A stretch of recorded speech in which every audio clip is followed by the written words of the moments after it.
Hello students, welcome to gateway classes. आज हम DSP का यूनिट 2 स्टार्ट करेंगे। आज का जो हमारा लेक्चर 1 है, इसमें हमें जो टॉपिक्स पढ़ने हैं वो है आईआईआर फिल्टर डिजाइन, मतलब infinite impulse response digital filter design हम पढ़ेंगे। उसमें सबसे पहले हम इंट्रोडक्शन टू फिल्टर्स कवर करेंगे और फिर हम एक मेथड पढ़ेंगे आज जिसका नाम है इम्पल्स इनवेरिएंट मेथड। इसे हम आईआईएम मेथड भी कहते हैं। चलिए सबसे पहले बात करते हैं फिल्टर्स की। फिल्टर है क्या? ठीक है, फिल्टर बेसिकली एक फ्रीक्वेंसी सेलेक्टिव नेटवर्क है। जैसे एक छन्नी होती है, उसमें क्या है कि कुछ चीजों को वो पास कर रही है, कुछ को स्टॉप कर रही है। ऐसे ही इलेक्ट्रॉनिक्स में फिल्टर एक ऐसा सर्किट है जो कुछ फ्रीक्वेंसीज को पास करता है जिन्हें हम चाहते हो पास हो, और कुछ को स्टॉप करता है। ठीक है, तो उस जो जो हम डिजाइनिंग करते हैं, हम इसी चीज को ध्यान में रखते हुए करते हैं कि जो डिजायर्ड फ्रीक्वेंसीज है उनको पास करे, अनडिजायर्ड को वो रोक दे। ठीक है, उनको रोक दे, उनको स्टॉप कर दे, उनको एटेन्यूएट कर दे, उनको रोक दे। तो इसी पूरे सर्किट को हम कहते हैं ये फिल्टर है, मतलब फ्रीक्वेंसी सेलेक्टिव नेटवर्क है इलेक्ट्रॉनिक्स में। तो एकेटीयू में क्वेश्चन आया था 25 26, बिल्कुल लेटेस्ट। क्या? Differentiate between filter and frequency transformation. कि एक तो होता है फ्रीक्वेंसी को ट्रांसफॉर्म करना, एक होता है फिल्टर। तो इन दोनों में फर्क क्या है? तो देखो, फिल्टर का मतलब होता है एक ऐसा हमारा सर्किट जो हमारे फ्रीक्वेंसी कंपोनेंट को मॉडिफाई करता है। मतलब कुछ फ्रीक्वेंसीज को पास करेगा, सपोज लो फ्रीक्वेंसीज को पास कर रहा है तो उसे कहेंगे हम लो पास फिल्टर। हाई को पास कर रहा है तो हाई पास फिल्टर। ठीक है, और अदर फ्रीक्वेंसीज को ब्लॉक कर रहा है। सपोज एग्जांपल लेते हैं लो पास फिल्टर का।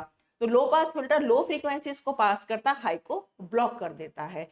ठीक है, तो कहने का मतलब है वो मॉडिफाई कर रहा है फ्रीक्वेंसीज को, मतलब उनको ऑल्टर कर रहा है, एक्सट्रैक्ट कर रहा है या क्लीन कर रहा है डेटा को, अनवांटेड नॉइज को या अनवांटेड फ्रीक्वेंसीज को एटेन्यूएट करके, स्टॉप करके, ब्लॉक करके। ठीक है, ये होता है हमारा फिल्टर। अब बात करते हैं फ्रीक्वेंसी ट्रांसफॉर्मेशन क्या होता है। फ्रीक्वेंसी ट्रांसफॉर्मेशन का मतलब है ये एक ऐसा मैथमेटिकल टेक्निक है जो एग्जिस्टिंग फिल्टर है, हमारे पास कोई भी एग्जिस्टिंग फिल्टर है उसको कंप्लीटली बदल देता है एक दूसरे फिल्टर में। मतलब फिल्टर 1 से आपने उसको बिल्कुल ट्रांसफॉर्म कर दिया फिल्टर 2 में, तो उसे हम कहते हैं फ्रीक्वेंसी ट्रांसफॉर्मेशन। ठीक है, तो फर्क है।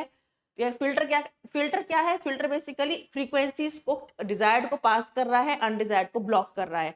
और फ्रीक्वेंसी ट्रांसफॉर्मेशन क्या कर रहा है? मूव कर रहा है from one filter to entirely different filter. उसे कहते हैं हम फ्रीक्वेंसी ट्रांसफॉर्मेशन। तो ये 2 मार्क्स में पूछा गया था। अब आते हैं टाइप्स ऑफ फिल्टर्स। तो हमारे पास 2 तरह के फिल्टर्स होते हैं, एनालॉग और डिजिटल। क्योंकि हम डीएसपी पढ़ रहे हैं, डिजिटल सिग्नल प्रोसेसिंग पढ़ रहे हैं, तो हमें कौन से फिल्टर्स पढ़ने हैं? डिजिटल वाले। अब एनालॉग फिल्टर्स कैसे होते हैं? जैसे low pass, high pass, band reject, band stop, इनसे हम नॉच फिल्टर भी कहते हैं। ये सारे फिल्टर हमारे एनालॉग फिल्टर्स हैं। अभी बताऊंगी कैसे आगे। डिजिटल फिल्टर्स हैं जो हमें इस यूनिट में पढ़ने हैं, अगले यूनिट में पढ़ने हैं, वो आईआईआर एंड एफआईआर। यूनिट 1 में हमने इनके कुछ स्ट्रक्चर्स पढ़े थे। Infinite impulse response filter, finite impulse response filter. तो ये जो फिल्टर होते हैं ये कहलाते हैं डिजिटल फिल्टर। इसलिए इस सब्जेक्ट में हम डिजिटल फिल्टर्स पढ़ते हैं, इस सब्जेक्ट में हम आईआईआर और एफआईआर पढ़ते हैं। चलिए, तो इस वाले यूनिट में हम क्या कर रहे हैं? हमारा यूनिट 2 क्या है? हम एनालॉग डोमेन से हम जाते हैं डिजिटल डोमेन में। मतलब एनालॉग डोमेन होता है हमारा एस प्लेन और डिजिटल डोमेन होता है हमारा z plane. In other words, analogue domain मतलब h of s, transfer function s में होता है हमारा, और हम किस में ट्रांसफॉर्म करते हैं उसको? डिजिटल डोमेन में। ऐसा ट्रांसफॉर्म करने के हमारे पास मेथड्स होते हैं। जैसे 3 मेथड्स हैं। अप्रोक्सीमेशन ऑफ डेरिवेटिव्स, वो आपके सिलेबस में नहीं है। फिर है आपका इम्पल्स इनवेरिएंट मेथड, वो आपके सिलेबस में है। और एक है बाइलिनियर ट्रांसफॉर्मेशन। इस वाले लेक्चर में हम पढ़ेंगे इम्पल्स इनवेरिएंट मेथड। यहाँ पे 3 मेथड्स होते हैं स्टूडेंट्स। तो 3 मेथड्स में से आपके सिलेबस में 2 मेथड्स हैं, 2 में इम्पल्स इनवेरिएंस मेथड और दूसरा है बाइलिनियर ट्रांसफॉर्मेशन, जो हम पढ़ेंगे नेक्स्ट वाले लेक्चर में। आज हमारा पढ़ेंगे आईआईएम। तो हम एनालॉग डोमेन से डिजिटल डोमेन में स्विच करेंगे, राइट। अब देखो, जो एनालॉग फिल्टर्स होते हैं वो कौन से मैंने बताया? लो pass, high pass, band stop. इनको हम डिजाइन करते हैं बाय कंपोनेंट्स, एनालॉग कंपोनेंट्स। कौन कौन से? आर, एल एंड सी, जैसे resistance, inductance and capacitance. On the other hand, जो हमारे डिजिटल फिल्टर्स है उनको हम इंप्लीमेंट करते हैं डिफरेंस इक्वेशन यूज करके, सॉफ्टवेयर यूज करके, लाइक सी और असेंबली लैंग्वेज। और उससे क्या होगा, अगर हमारे फिल्टर में कहीं पर भी कोई एरर है, कोई प्रॉब्लम है, वो डिजायर्ड आउटपुट नहीं दे रहा, तो हम एल्गोरिथम को चेंज करेंगे और हमें अकॉर्डिंग टू द रिक्वायरमेंट हम केवल सॉफ्टवेयर में उसको चेंज करेंगे, है ना, असेंबली लैंग्वेज में या सी लैंग्वेज में चेंज करेंगे और फिर हमें डिजायर्ड हमारा डिजिटल फिल्टर हमें मिल जाएगा। तो ये फर्क है। तो कंपैरेटिवली काम करना डिजिटल डोमेन में ईजियर होता है। अब एनालॉग फिल्टर्स का एग्जांपल जैसे इन्होंने बताया है, low pass filter, high pass filter, band pass और बैंड रिजेक्ट। जैसे लो पास फिल्टर का मतलब, सपोज हमारे पास ये लाइन, मैंने पिंक लाइन बनाई और यहाँ पर मैंने कट ऑफ फ्रीक्वेंसी बना दी एफसी। तो लो पास का मतलब है कि एफसी इस कट ऑफ फ्रीक्वेंसी से लो फ्रीक्वेंसीज को तो वो पास करेगा। हम इसकी ट्यूनिंग ऐसे करके रखते हैं, ये इसका सर्किट है आर एंड सी नेटवर्क, ये काम कर रहा है एज लो पास फिल्टर। तो एफसी फ्रीक्वेंसी से जो बिलो फ्रीक्वेंसीज होगी लो को पास करेगा। लो पास फिल्टर मतलब लो को पास करेगा, इनको तो पास करेगा और इस फ्रीक्वेंसी कट ऑफ फ्रीक्वेंसी से जो हायर फ्रीक्वेंसीज उनको रोक देगा, इसे कहते हैं लो पास। हाई पास का मतलब है कि इस कट ऑफ फ्रीक्वेंसी से जो हायर फ्रीक्वेंसीज उनको पास करेगा और लो वाली को रोक देगा। और इसका सर्किट है यहाँ पर सी और यहाँ पर आर। तो ये सब देखो आप, सब एनालॉग कंपोनेंट्स लगे हुए हैं, इसलिए इसका नाम है, इन सबका नाम है एनालॉग फिल्टर। बैंड पास का मतलब है यहाँ सी, यहाँ आर, आर और सी। बैंड पास का मतलब है दो फ्रीक्वेंसीज है हमारे पास F1 एंड F2, उनके बीच के फ्रीक्वेंसी बैंड को तो ये पास करेगा। मतलब कोई फ्रीक्वेंसी जो F1 और F2 के बीच में लाई करती है, मतलब F1 से बड़ी है, F2 से छोटी है, तो उनको तो पास करेगा। F1 से लो फ्रीक्वेंसीज को रोक देगा, F2 से हायर फ्रीक्वेंसीज को भी रोक देगा। तो एक पर्टिकुलर बैंड को पास करेगा, इसलिए इसका नाम क्या है, बैंड पास फिल्टर। अब आते हैं बैंड रिजेक्ट फिल्टर या बैंड स्टॉप फिल्टर। ये क्या करता है, F1 F2 दो फ्रीक्वेंसीज है, इस पर्टिकुलर बैंड को तो रोक देगा, F1 से नीचे वाली फ्रीक्वेंसीज को पास करेगा, F2 से ऊपर वाली फ्रीक्वेंसीज को भी पास करेगा। और इसका सर्किट कुछ ऐसे है। सर्किट आपको नहीं याद करने, लेकिन बस मुझे आपको ये बताना था कि एनालॉग फिल्टर्स होते क्या हैं, ठीक है। अब एनालॉग फिल्टर हम कब कहेंगे कि स्टेबल है, कब है ये स्टेबल, इस हमने कहा एनालॉग फिल्टर में हम किस पे बात करते हैं, H of S, S plane में। अब ये जिसमें एस है, ये होता है सिग्मा प्लस जे ओमेगा, ठीक है, real part plus imaginary part. अब ये जो ओमेगा है, इसे हम कहते हैं एनालॉग फ्रीक्वेंसी। जब हम सिग्मा और ओमेगा को प्लॉट करते हैं, sigma on the X axis, J omega on the Y axis, हम प्लॉट करते हैं, तो एच ऑफ एस एक ऐसा ट्रांसफर फंक्शन होगा जिसका कोई न्यूमरेटर होगा अपॉन डिनोमिनेटर होगा। न्यूमरेटर से हमें जीरोस मिलेंगे, डिनोमिनेटर से हमें पोल्स मिलेंगे। अब आ जाओ पोल्स पर, जो हमें डिनोमिनेटर से मिल रहे हैं, अगर उसके सारे पोल्स लेफ्ट हाफ पर है इस प्लेन में, इसे कहते हैं एस प्लेन। एस प्लेन मतलब sigma on the X axis, J omega on the Y axis. अगर हमारे एच ऑफ एस में जो डिनोमिनेटर है वहां से हमें पोल्स मिले, अगर हमने उन पोल्स को प्लॉट करा और सारे पोल्स हमारे left hand side of the S plane आ रहे हैं, तो हम ऐसे फिल्टर को कहते हैं हमारा फिल्टर स्टेबल है। अगर हमारे पोल्स इस जे ओमेगा एक्सिस पे आ रहे हैं, जो मैंने येलो लाइन से मार्क किया है, तो हम कहते हैं हमारा फिल्टर मार्जिनली भी स्टेबल है, मार्जिनली स्टेबल है। और अगर हमारे poles right hand side of the S plane में आते हैं, तो हम कहते हैं हमारा फिल्टर अनस्टेबल है। कहने का मतलब है एच ऑफ एस से हम न्यूमरेटर अपॉन डिनोमिनेटर, डिनोमिनेटर में पोल्स, पोल्स को प्लॉट करके पता लगा सकते हैं कि हमारा फिल्टर स्टेबल है, अनस्टेबल है कि मार्जिनली स्टेबल है, ठीक है। चलिए, अब बात ये तो थी एनालॉग फिल्टर की बात, कब वो स्टेबल होता है, पोल्स कहाँ होने चाहिए, left hand side of the S plane. अब बात करते हैं हम डिजिटल फिल्टर की। जैसे कि हमारे दो डिजिटल फिल्टर्स होते हैं, FIR और IIR। तो एकेटी में क्वेश्चन आया हुआ 24-25 में कि what is an IIR filter, 2 marks में। तो IIR मतलब इनफाइनाइट इम्पल्स रिस्पॉन्स फिल्टर, मतलब ऐसा फिल्टर जिसकी इम्पल्स रिस्पॉन्स क्या है, इनफाइनाइट है, ये है, ठीक है। साथ ही साथ मैंने बताया था कि ये वो फिल्टर होते हैं जिनमें फीडबैक लगा होता है, इसलिए इनको क्या कहा जाता है, रिकर्सिव फिल्टर। दूसरा पॉइंट। तीसरा पॉइंट हमने कहा था कि आउटपुट इनका डिपेंड करता है करंट इनपुट पे या पास्ट इनपुट पे और प्रीवियस आउटपुट पर भी डिपेंड करता है, क्योंकि फीडबैक लगा हुआ है। तो जो आउटपुट पहले आएगा फीडबैक हो गया इनपुट पे दोबारा, है ना, इसलिए लिखा है प्रीवियस आउटपुट। तो ग्रीन लाइन से मैंने मार्क कर दिया है जो जिसमें इंपॉर्टेंट है। तो 2 मार्क्स में आप ये 4 पॉइंट्स इजिली एक्सप्लेन करके आएंगे। चलिए, अब हम पढ़ते हैं IIR फिल्टर डिजाइन करने का मेथड।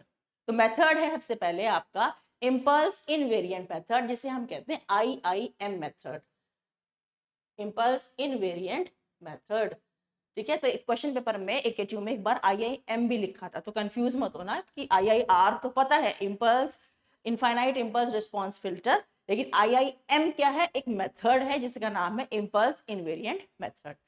तो इसमें हम क्या करते हैं, 24-25 में पूछा है, 22-23 में आपको इसकी थ्योरी पूछी थी एग्जाम में, राइट।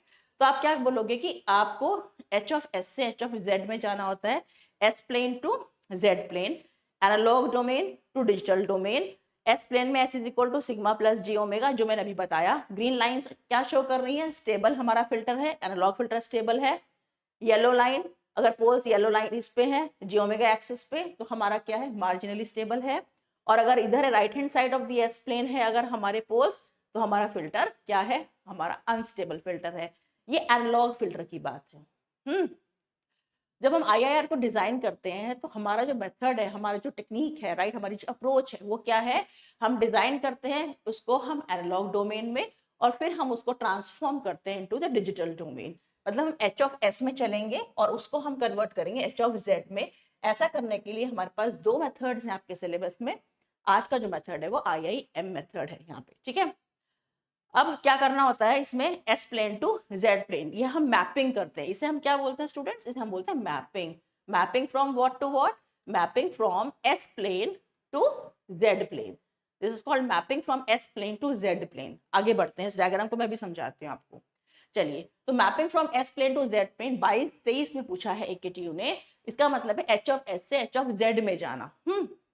तो जब आपका IIM मेथड आएगा, उसकी थ्योरी आएगी या बाइलिनियर ट्रांसफॉर्मेशन की थ्योरी आएगी, तो आप लोग इसमें जरूर मैपिंग जरूर बता के आएंगे, ये डायग्राम जरूर बना के आना एग्जाम में, राइट।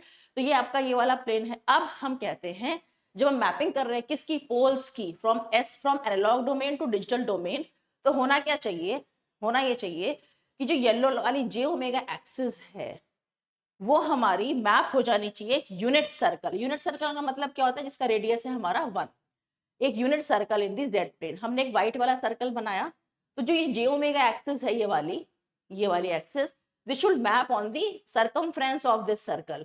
कौन सा सर्कल, जिसकी हमारी रेडियस हमारा 1 है, ठीक है।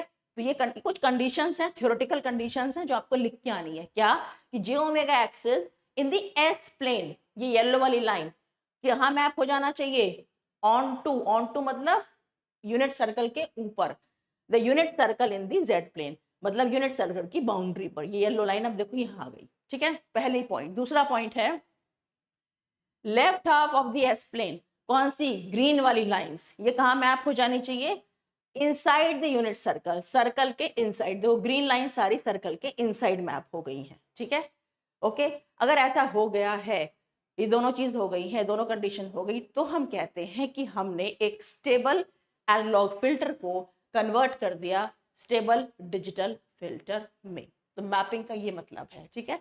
ये पूरा लेफ्ट वाला पार्ट यूनिट सर्कल के अंदर मैप हो जाना चाहिए।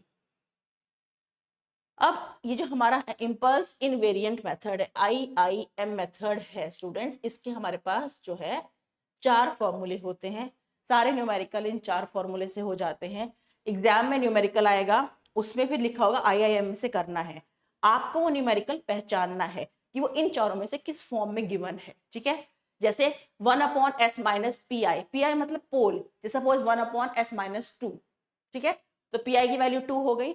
ये एस प्लेन की इक्वेशंस हैं, ये जेड प्लेन। तो आप डायरेक्ट इसको कैसे कन्वर्ट कर देंगे, ये तो है आपका एच ऑफ एस, ठीक है। ये तो हो गया आपका एच ऑफ एस, यहाँ पर जस्ट अ मिनट, ये हो गया एच ऑफ एस क्वेश्चन में जो गिवन है, ठीक है, is equal to 1/s minus suppose 5 given है। तो आप तुरंत इसको लिख दोगे यहाँ पर H of Z is equal to, suppose मैंने एक एग्जांपल लिया, ये 5 गिवन है, तो आप लिखोगे 1/1 माइनस e की पावर PI की जगह लिख दोगे 5 t z इनवर्स, बस इतना करना है, ठीक है। PI को उससे हमें रिप्लेस कर देना है, राइट। उसके बाद सपोज हमारा क्वेश्चन जो अब की बार नेक्स्ट फॉर्म में s प्लस SI की पावर m, -1 की power m-1 factorial m-1 d by D S m-1 की पावर यहाँ पे 1/1 माइनस e की power st z inverse, right. तो ये वाला फॉर्मूला हार्डली यूज होगा कहीं पर, बहुत कम, ठीक है, कि थोड़ा इसको सॉल्व करने में ये बहुत ज्यादा कॉम्प्लेक्स होता चला जाता है आगे। तो ये वाला फर्स्ट फॉर्मूला मिलेगा आपको देखने को, थर्ड और आपको फोर्थ मिलेगा। तीसरा फॉर्म है s प्लस ए कॉन्स्टेंट है, सपोज 2 गिवन है, s प्लस ए 2 गिवन है, b सपोज यहाँ पे 3 गिवन है ना। तो क्वेश्चन है s+2 का होल स्क्वायर अपॉन s+2 का होल स्क्वायर प्लस 9। अगर इस फॉर्म में क्वेश्चन है मतलब s plus something upon s plus something का स्क्वायर प्लस समथिंग का स्क्वायर, तो फॉर्मूला है ये। देखने में मुश्किल है लेकिन बहुत इजीली याद हो जाता है। देखो 1 माइनस, हमेशा 1 माइनस करेंगे, e की power minus 80 cos bt z inverse. a और b कहाँ पे है, ये रहा, ये a है, ये a है, ये b है। तो आप इसको कंपेयर करके a निकाल लोगे, b निकाल लोगे, यहाँ पे a यहाँ पे b, डिनोमिनेटर में अगेन यहाँ 1 माइनस, यहाँ 1 माइनस, यहाँ पे 2 लगा देंगे, बस 2 लगा दिया।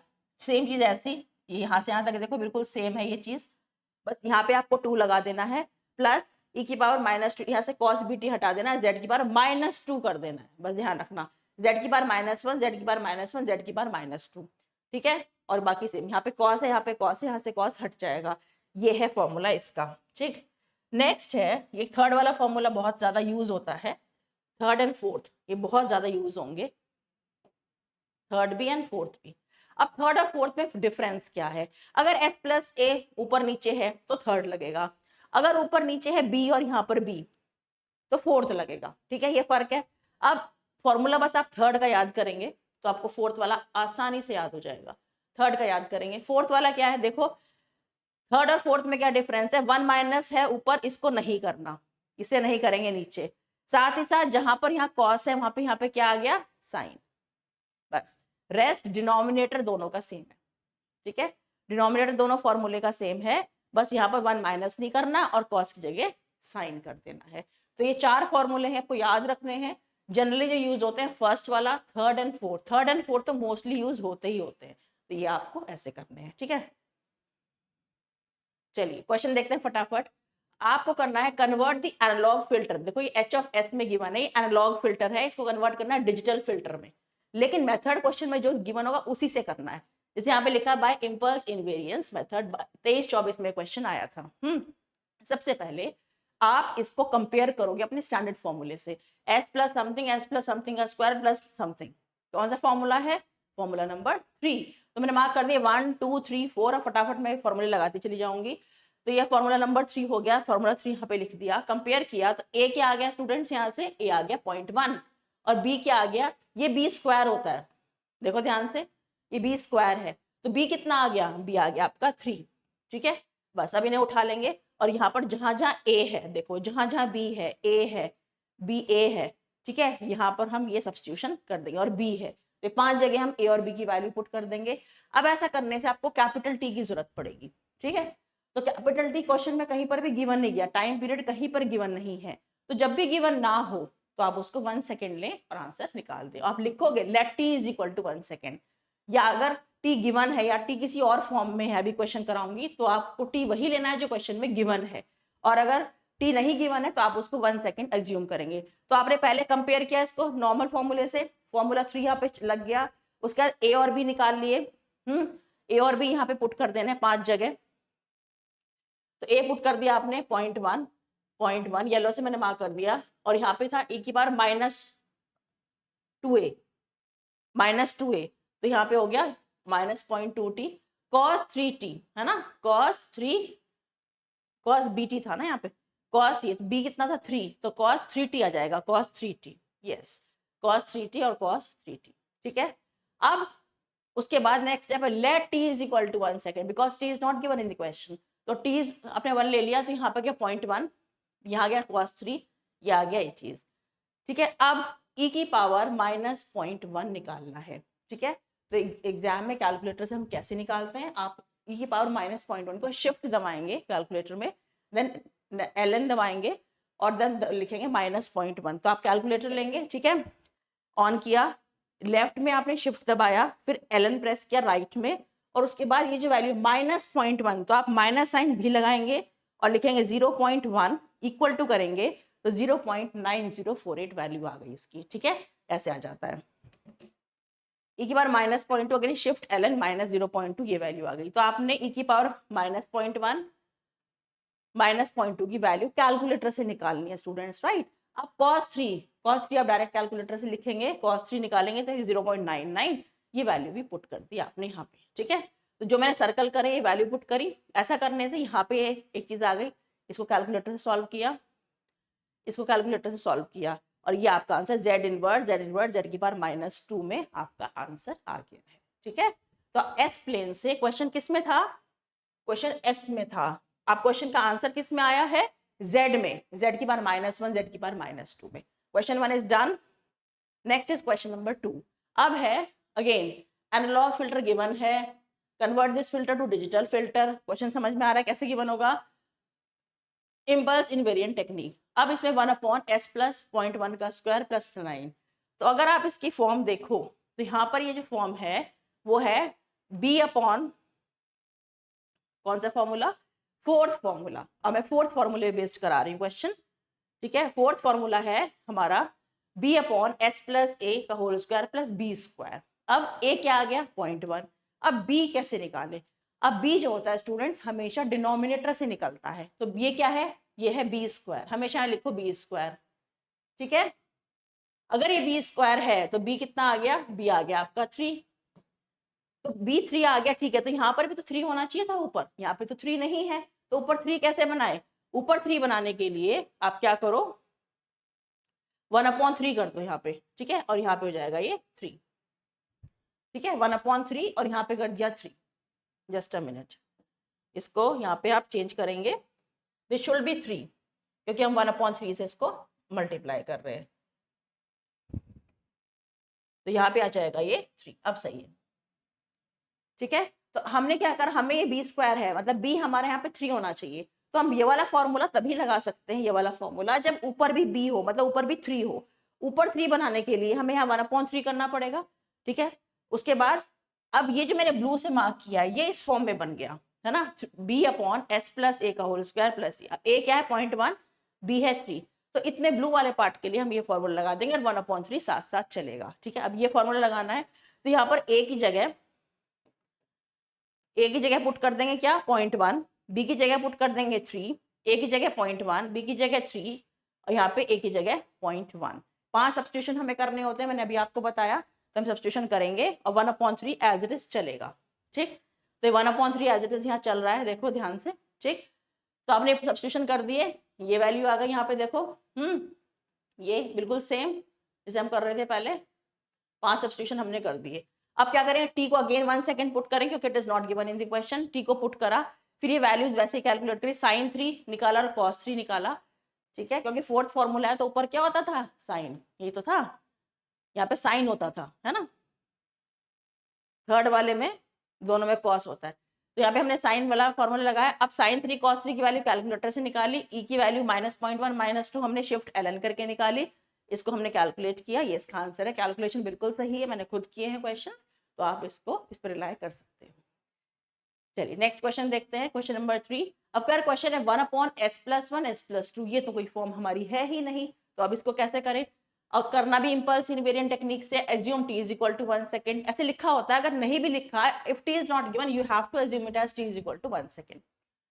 अब हम क्या करें, 1/s+1 s+2, इस बार डिनोमिनेटर में दो चीजों का प्रोडक्ट हो रहा है, कैसे इनको अलग अलग करें, क्या मेथड था, पार्शियल फ्रैक्शन, तो हम पार्शियल फ्रैक्शन यूज करेंगे। तो हमने partial fraction a/s+1 b/s+2 cross multiply a × s+2 ऐसे और b × s+1 = 1।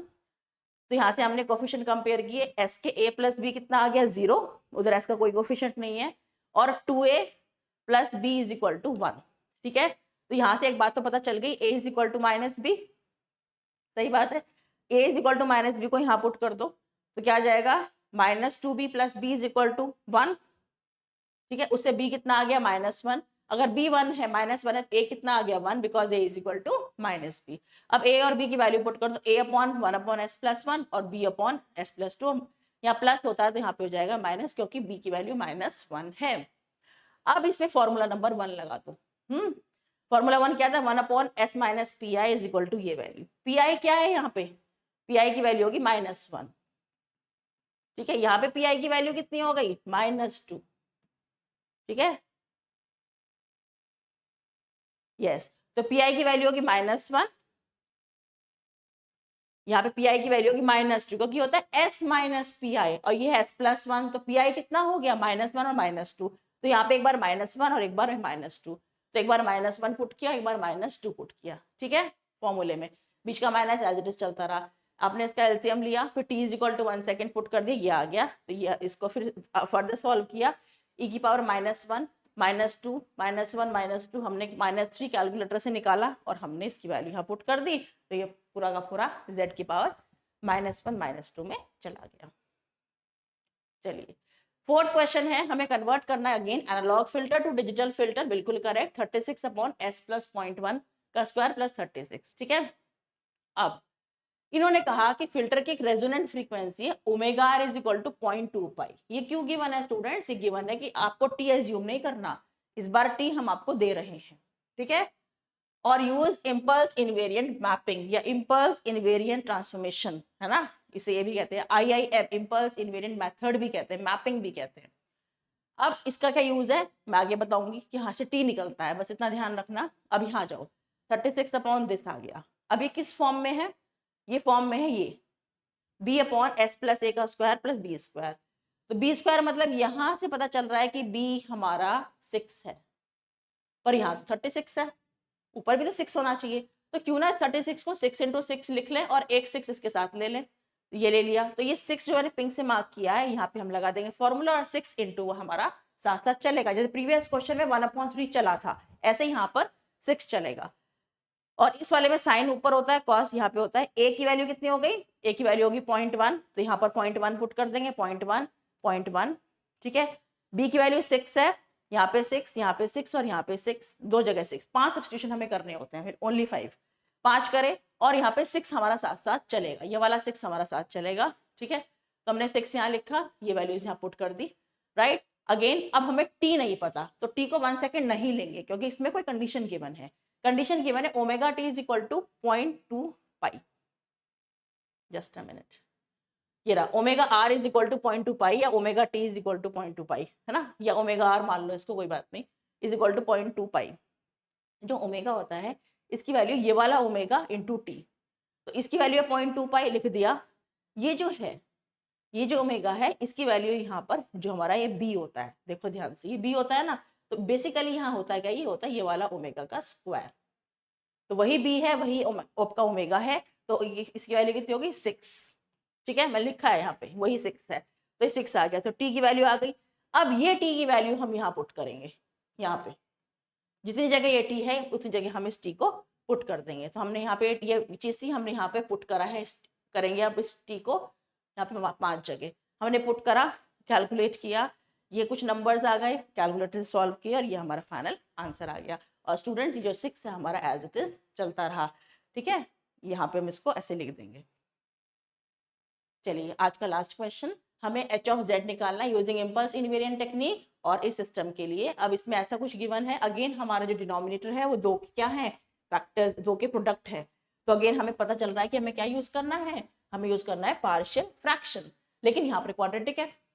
तो क्वाड्रेटिक की पार्शियल फ्रैक्शन कैसे करते थे? बी एस प्लस सी, इसका क्या हो जाएगा? a upon S plus 0.5 b s plus c. हमने क्रॉस मल्टीप्लाई करा, ओपन कर दिए सारे ब्रैकेट्स, एस स्क्वायर के टर्म्स एक तरफ इकट्ठे कर ली, फिर हमने एस की टर्म्स इकट्ठी कर ली, इक्वेशन बनाई, फिर हमने कॉन्स्टेंट्स इकट्ठे कर लिए, इज इक्वल टू 1 के इक्वेट कर दिया। तो हमने 3 इक्वेशंस बनाई, फिर हमने ए सॉल्व करा, ए बी और सी हमने निकाल लिए, क्योंकि जितने हमारे अननोन है अगर उतनी ही हमारी इक्वेशंस हैं तो हमारा आंसर आ जाता है, हमारे अननोन की वैल्यूज हम निकाल सकते हैं। राइट, फिर हमने ध्यान से सुनना, फिर हमने वैल्यू पुट कर दी, यहाँ पे एच ऑफ एस ये आ गया 0.5 और बी की वैल्यू ये थी, बी की वैल्यू आ गई जो भी है, जिसमें जो है सी 0 आ गया, तो ये चीज तो 0 हो गई, तो बी एस आ जाएगा, तो यहाँ पे आ गया 0.5 एस। ठीक है, अब ये यहाँ अब हम देखते हैं हमें क्या करना है, ये यहाँ तक आ गया।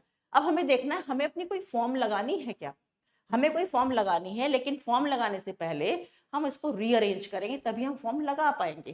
तो रीअरेंज क्यों कर रहे हैं? जिससे कि हमारे पास क्योंकि 4 फॉर्म्स हैं, उन चारों फॉर्म में से कोई फॉर्मूला लग जाए, इसलिए हम इसको रीअरेंज करते हैं। थोड़ा सा ट्रिकी है लेकिन ईजी है, समझ में आएगा। ठीक है, अब आपने क्या किया, 0.5 को बाहर ले गए, यहाँ ऐसा आ गया, यहाँ पे ऐसा आ गया, 0.5 को बाहर लिया।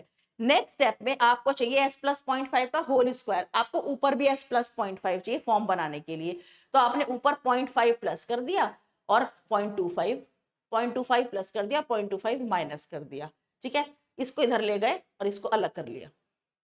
ठीक है, इसको अलग ले लिया और इसको अलग ले लिया, अलग अलग कर लिया, ठीक है, ओके। साथ ही साथ आपने क्या किया, डिनोमिनेटर में ध्यान देना, हमने डिनोमिनेटर को रीअरेंज कर रखा है, उसमें हमने क्या किया, s प्लस 0.25 का होल स्क्वायर प्लस 1.3919 का होल स्क्वायर। ऐसा क्यों करा, क्योंकि s प्लस a का whole square plus b square बन जाए। तो यहाँ पर ये थोड़ा सा ट्रिकी हो जाता है। तो सबसे पहले आप क्या करोगे, आप ये जो चीज बनी थी ना डिनोमिनेटर में, ऐसा एक पूरी क्वाड्रेटिक इक्वेशन टाइप बनी थी, उसको आप इस फॉर्म में बनाओगे ऐसे। तो ये आपको सोचना पड़ेगा इतना कि s प्लस समथिंग का स्क्वायर बन जाए और फिर प्लस जो चीज बची उसका स्क्वायर हो जाए। इसको अगर आप खोलोगे तो यही आना चाहिए, ठीक है। उसके बाद ये बन गया, फिर आप चाहिए s प्लस 0.25 ऊपर भी चाहिए, तो प्लस 0.25 माइनस 2.25 अलग अलग कर लिया, ठीक है। उसके बाद आप क्या करो ये वाली एक फॉर्म बन गई, ठीक है। उसके बाद आप क्या करो, यहाँ पर 1.3919 है, पर यहाँ पर भी आपको ए फॉर्म चाहिए। तो आप क्या करोगे, आप इसको 0.25 को कुछ ऐसा लिखोगे, मतलब दिस मल्टीप्लाइड बाय दिस। तो अगर आप देखो 0.25 आप 0.5 को आपने इसके साथ मल्टीप्लाई कर लिया, 0.5 को आप यहाँ इधर ले गए, तो दिस 0.25 और 0.5 मल्टीप्लाई करके वही आना चाहिए जो इन दोनों को मल्टीप्लाई करके आना चाहिए, और यही आता है 0.125 और 0.125। इसको रीड आउट करोगे अच्छे समझ में आएगा, ठीक है। थोड़ा सा ट्रिकी है ये, ठीक है। यहाँ यहाँ यहाँ पे एक ट्रिक है, ये रीअरेंज करना है, क्योंकि हम स्टूडेंट्स हम फॉर्म बनाना चाहते हैं, जो फॉर्म हमारे पास अवेलेबल है ना, वो बनाना चाहते हैं, बन भी जाती है। उसके बाद हमने देखा कि यहाँ पर 1.3919 ऊपर आना चाहिए, लेकिन ऊपर आया दिस मल्टीप्लाइड बाय दिस। तो हम कुछ ऐसा करेंगे कि दिस मल्टीप्लाइड बाय दिस जो भी आ रहा है इसको मल्टीप्लाई करेंगे और डिवाइड कर देंगे, मतलब 0.5 को मल्टीप्लाई करेंगे 0.25 के साथ और डिवाइड कर देंगे किससे, 1.3919 से, क्योंकि हम ये चाहते हैं। तो जो भी आंसर आ रहा होगा है ना, वो हम यहाँ पे लिख देंगे, ठीक है। चलो, तो वो आ रहा है यहाँ पे 0.0898। तो कहने का मतलब है दिस मल्टीप्लाइड बाय दिस, है ना, वो वही आना चाहिए जो दिस मल्टीप्लाइड बाय दिस आना चाहिए, ठीक है। ऐसा क्यों कर रहे हैं, क्योंकि हम ऊपर नीचे ये बनाना चाहते हैं, 1.3919 ये बन गया। तो अब आप ध्यान से देखो, एक फॉर्म हमारी बन गई s plus 0.25 upon s 0.25 plus this, एक बन गई ये। तो यहाँ पर तो, और पहले वाला था 0.5 अपॉन s प्लस 0.5, तो यहाँ पर पहले वाले में तो हम लगा देंगे इतने में, वो जो फॉर्मूला था कौन से वाला, फर्स्ट वाला formula 1 upon s minus p i, वो लगा देंगे। और यहाँ पे लगा देंगे third formula s plus a upon S plus ए का whole square plus B square, बन गई वही वाली फॉर्म। यहाँ पे लगा देंगे fourth formula b upon S plus ए का whole square plus B square. तो ये थोड़ा सा हमने ट्रिक्स अपनाई हैं, थोड़ा सा मुश्किल क्वेश्चन है, लेकिन ये एक ऐसा क्वेश्चन है जिसमें तीनों फॉर्म्स कवर हो जाती हैं। उसके बाद आपने ये फॉर्मूला लगाया इसका यूज 1 प्लस यूज 2 वाला फॉर्मूला प्लस यूज 1 वाला फॉर्मूला, ये 1 वाला है स्टूडेंट्स, ये थर्ड वाला फॉर्मूला लगाया और ये हमने फोर्थ वाला फॉर्मूला लगा दिया। उसके बाद टी को 1 सेकेंड पुट कर दिया, टी को 1 सेकेंड पुट करके हम यहाँ तक पहुँच गए, ठीक है। जहाँ जहाँ पे टी है वहाँ पे हमने 1 पुट कर दिया और सिंप्लीफाई करके ये आंसर आ गया। अदरवाइज यहाँ तक भी आप इसका आंसर एग्जाम में लिख के आ सकते हो। यहाँ नीचे इन्होंने एक एडिशनल स्टेप करी हुई है कि इसको पॉजिटिव पावर ऑफ जेड में ले आओ, लेकिन आप नेगेटिव पावर ऑफ जेड तक भी इसको कर सकते हैं, ठीक है। तो यहाँ पे ये हो गया। तो इस पर्टिकुलर क्वेश्चन में आप देखो तीनों फॉर्म यूज हो रही हैं और हमने यहाँ थोड़े से ट्रिक्स अपनाई हैं, तो इससे घबराना नहीं है हमें। हम ये ट्रिक क्यों कर रहे हैं, इसको रीअरेंज कर रहे हैं, मल्टीप्लाई करके देख रहे हैं, केवल इसलिए कि हमारा जो क्वेश्चन है वो इस फॉर्म में आ जाए। मतलब s प्लस ए का स्क्वायर, ऊपर भी s प्लस ए प्लस बी स्क्वायर, यहाँ पर b अपॉन s प्लस ए का स्क्वायर प्लस बी स्क्वायर, मतलब ये और ये सेम आना चाहिए, है ना। ऐसे ये और ये सेम आना चाहिए। तो ये सेम फॉर्म बनाने के लिए हमने थोड़ा सा मैनिपुलेशंस करें, थोड़ा सा हमने इसको रीअरेंजमेंट्स किए हैं क्वेश्चन में, ठीक है। तो ये प्रैक्टिस से आ जाता है। तो इतने बड़े बड़े आंसर इसमें आते हैं, तो घबराने की बिल्कुल जरूरत नहीं है, इजीली हो जाता है। बस यहाँ पे फिर टी को आपको 1 पुट करना है और ये आपका फाइनल आंसर आ जाएगा। अब इसमें एक क्वेश्चन आया था 25-26 में, what are the advantages and disadvantages of IIM। IIM means impulse invariant method या इम्पल्स इनवेरिएंट मैपिंग। इसके क्या एडवांटेज क्या डिसएडवांटेज हैं। तो जब हमें स्टूडेंट्स लो पास फिल्टर या बैंड पास फिल्टर, मैंने बताया भी क्या होता है आपको, इसीलिए बताया था, उनकी डिजाइनिंग करनी है ना, तो उसमें हम यूज कर सकते हैं IIM, क्योंकि इसमें जो पोल्स होते हैं in the Z domain they are confined to smaller frequencies, और low pass filter have smaller resonant frequency. तो लो पास और बैंड पास को हमें डिजाइन करने में IIM मेथड बहुत सफिशिएंट है। लेकिन जब हमें high pass filter, band reject filter, हमें band pass sorry band high pass या फिर बैंड रिजेक्ट को डिजाइन करना होता है। 4 फिल्टर होते थे ना, low pass, high pass, band pass, band reject या बैंड स्टॉप। ठीक है, ये 4 फिल्टर्स होते थे। जब लो पास फर्स्ट और थर्ड को हमें डिजाइन करना है तो हमारा IIM मेथड इज अप्रोप्रिएट, बिल्कुल सही है, क्योंकि उसके जो पोल्स होते हैं Z डोमेन वो स्मॉलर फ्रीक्वेंसीज में कन्फाइंड होते हैं। लेकिन जब हमें हायर फ्रीक्वेंसीज को, जब हमें हाई पास फिल्टर को या बैंड रिजेक्ट फिल्टर को डिजाइन करना होता है तो हमारी ये टेक्निक फेल हो जाती है। ये इसका ड्रॉबैक है। उसके लिए हम क्या करते हैं, नेक्स्ट मेथड हम पढ़ते हैं जिसका नाम है बाइलिनियर ट्रांसफॉर्मेशन। ठीक है, तो हम नेक्स्ट लेक्चर में पढ़ेंगे बाइलिनियर ट्रांसफॉर्मेशन। अभी तक हमने आज पढ़ा है इम्पल्स इनवेरिएंट मेथड। तो 2 मार्क्स में आया था, तो आप बताओगे ये इसके एडवांटेजेस हैं, ये लो पास और बैंड पास को डिजाइन करने के लिए यूज किया जाता है, ये इसका रीजन है। और डिसएडवांटेज है कि हम हाई पास और बैंड रिजेक्ट या बैंड स्टॉप फिल्टर से डिजाइन नहीं कर सकते, और उसके लिए हम यूज करते हैं अनदर टेक्निक जो हमारे नेक्स्ट लेक्चर का टॉपिक है, और वो है हमारा बाइलिनियर ट्रांसफॉर्मेशन। ठीक है, तो मैं आपको सारी थ्योरी विद एग्जाम्पल्स, है ना, एग्जाम्पल्स भी करा रही हूँ, साथ साथ AQQ के PYQs बिल्कुल लेटेस्ट वो भी मैंने सब इसमें सॉल्व किए हैं। कैलकुलेशंस मैं खुद करती हूँ, तो वो भी आप देखो कि हर जगह each and every step is correct, है ना, मैं क्रॉस वेरीफाई करते हूँ तब आपको इसको लेक्चर डिलीवर होता है। तो कंटेंट बहुत अच्छा बनाया है स्टूडेंट्स, आप ऐसे ही मेहनत से पढ़ते रहिए। तो नेक्स्ट लेक्चर में हम पढ़ेंगे बाइलिनियर ट्रांसफॉर्मेशन। तो stay tuned at gateway classes students. Thank you so much.